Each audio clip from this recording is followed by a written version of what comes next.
आणि आम्ही पोहोचलो होतो इंडिया पाकिस्तानची बीटिंग रिट्रीट सेरेमनी बघण्यासाठी अत्तारी वाघा बॉर्डरवर. भाईसाब, इथली रश बघून तर आम्ही सगळे शॉक झालो होतो.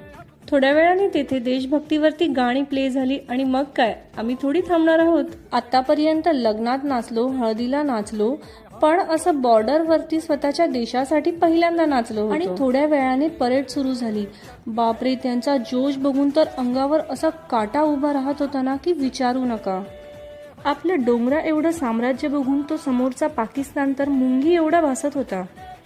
पण भावनांना आवर घालत आम्ही फक्त वंदे मातरम हा एकच जयघोष करत होतो. सूर्य मावळतीला आल्यावर दोन्ही देशांनी आपापले झेंडे खाली उतरवून सन्मानाने परत आणले. देशभक्ती दाखवण्याचा हा इथला अनुभव तर एकदमच निराळा होता. आणि मी एक भारतीय आहे याचा मला नक्कीच अभिमान आहे. देशावर प्रेम असेल तर कमेंटमध्ये जय हिंद लिहायला विसरू नका.